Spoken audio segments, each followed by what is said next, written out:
The new year. It's a special time, isn't it? And I know you're thinking this video is a little bit on the late side, but it's not. I did on purpose to have this video out a little bit later, and I think you'll understand why.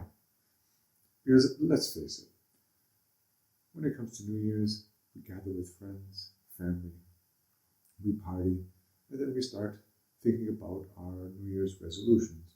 And what is it we want to achieve this year? Whether it's losing that weight we want to lose, or to save more money, quit smoking, all those things kind of sound familiar. You know these things. But while we're talking about these New Year's resolutions and why I made this video at this time, let's be honest, by the time middle of February, March comes along, there's not much left of your New Year's resolution. Usually it's pretty well gone. You let your gym membership go unused, and a lot of the lofty goals that you had that you wanted to put down are basically just left there, and then sometimes you laugh it off, and then you keep going. And you know as well as I do, thinking about the resolutions that you've either done this year or not, that most likely is the same ones as last year, or the year before, or even the year before that. This is the hard truth about resolutions. We have good intentions of doing them. We do it at the beginning of January. The gyms right now are full. You see people running outside all of the time, even though here it's snowing and a little bit icy, even with their bikes. And we have to, I was thinking about this the other time. We have to think about this.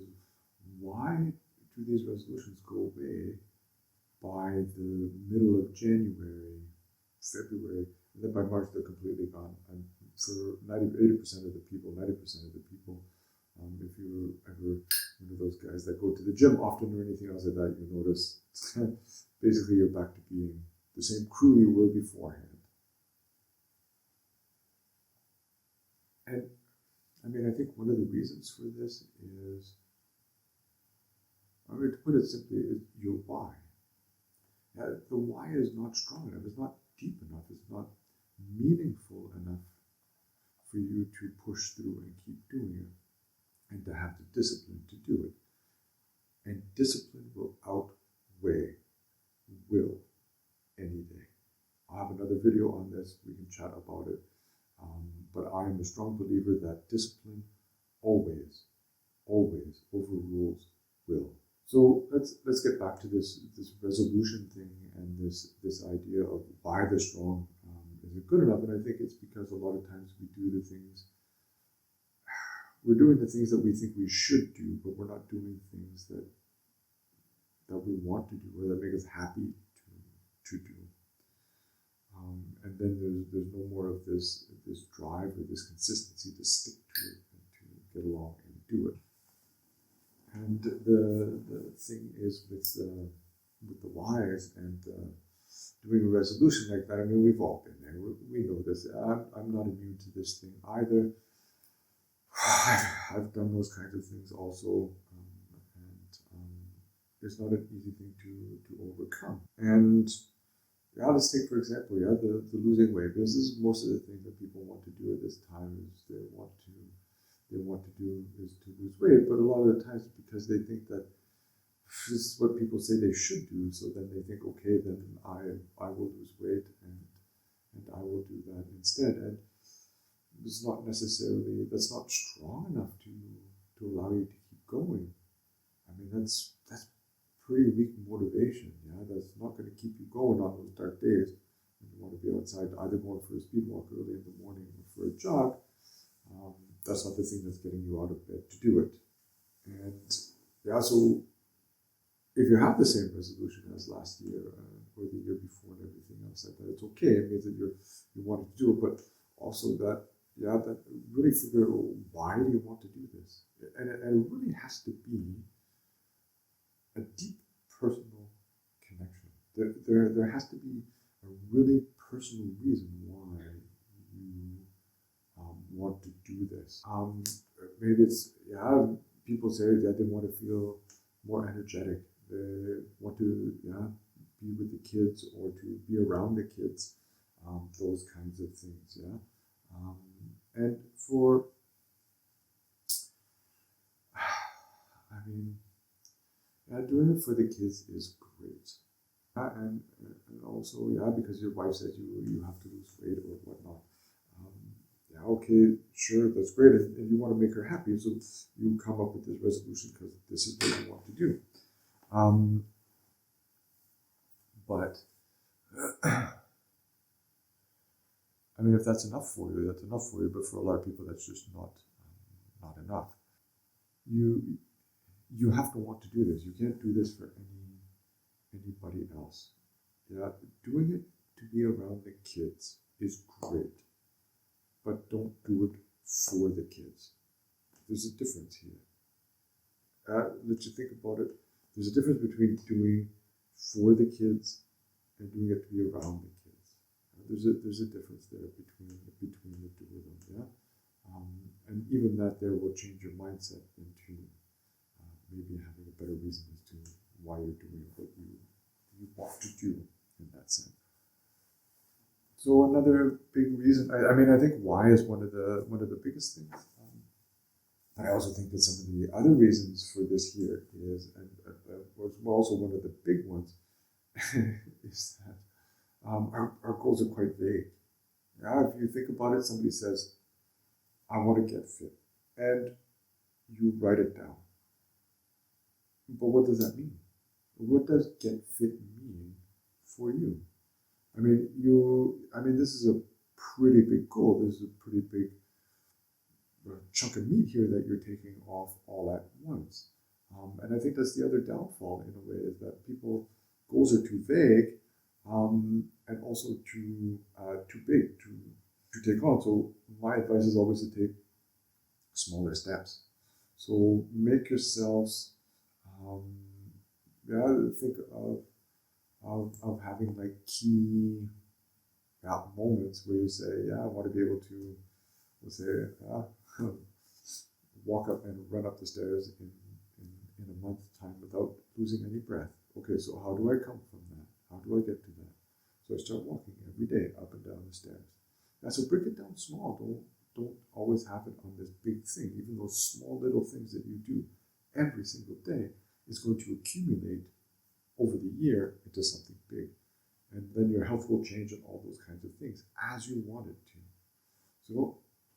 So don't have a big vague goal of just getting fit. Have a specific goal of something you want to achieve with a date. If it is getting fit, and you say, okay, for me, getting fit is being able to run my first half marathon in a year. Perfect, beautiful, great goal. And then you've gone for the non-specific to a little bit more specific. And then you have to get more specific. How do I get there? And then you break it down even smaller, and then you go from there. And this here will help you achieve what you put down for yourself as a resolution or as a goal for what you want to achieve, physically or personally within your life. So remember that all of these small little things, all this small momentum, sooner or later comes to something big. I'm a sailor, so I can tell you that waves start off small, and after a while, trust me, they get big.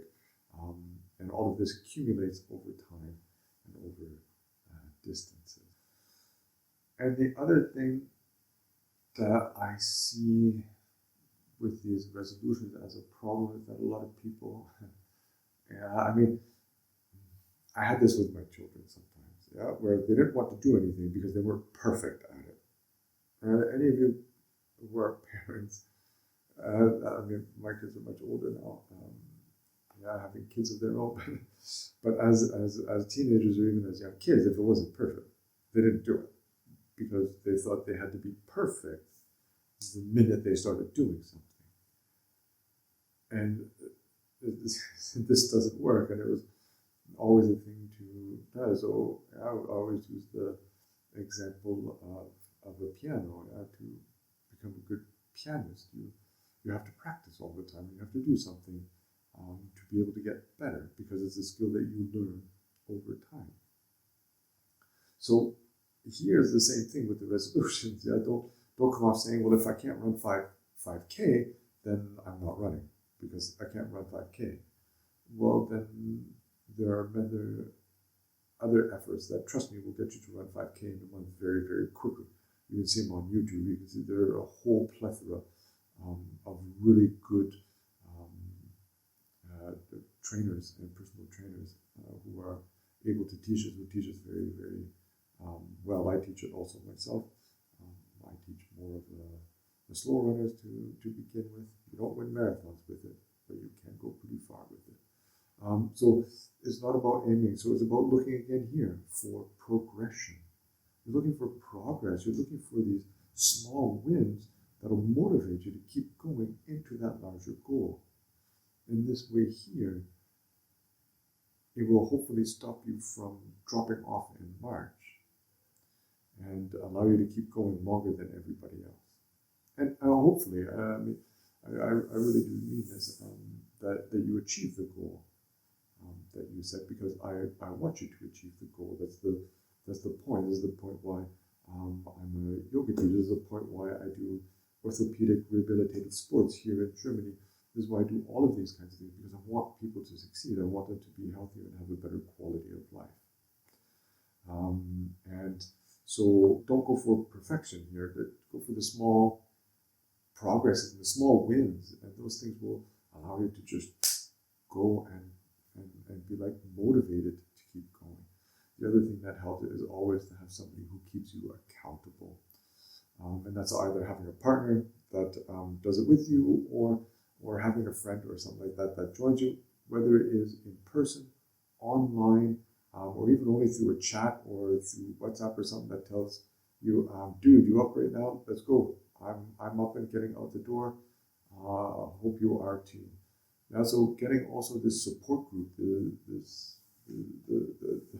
the cheerleaders, as they say, to have you really go in there and really, really do it. Like I said before, if you really don't have anybody like that, then know, if you're watching this video, know that I am rooting for you, because I want you to succeed.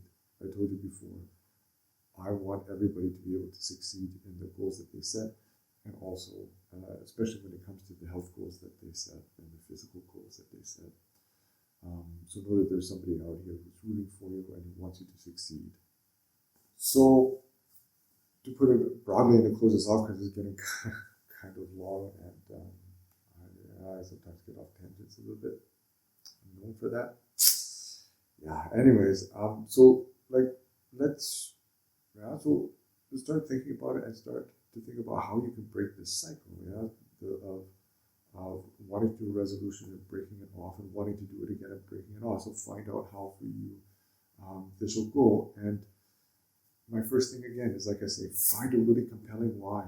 What is the reason you are doing this? And it has to be personal. And it has to do something to do with you. You really want this. So it really has to be about that. And you know as well as I do that a lot of people who have scares about heart attacks or anything else like that, they find their why very, very quickly. I deal with this all the time in the rehabilitative sports. Trust me, as soon as somebody has a coronary or something like that there, or even has a scare of one, trust me, they're in my class fast. And they find their why very, very quickly. Your life is worth it and important enough for you to give a shit about whether or not you're healthy or not. Think about it that way. You also think about it, are you yourself? Do you respect and do you love yourself enough to be able to do something for yourself? And maybe that'll help also with this why thing and finding that reason. The other thing is to really set realistic goals. I mean, okay, yeah, even if it's a little bit lofty, yeah, like I said, break it down. Don't make it too vague. Make it really specific. This is what I want to achieve. How do I get from where I am today to here, looking at small steps and small wins? And this here will make you successful, whether it is health related, whether it is in business, whether it's anything else like that, all of these things. And thinking in this way here will help you to be successful. So here's to a year of growth and lasting change. I wish you the best of luck. I am rooting for you. Cheers.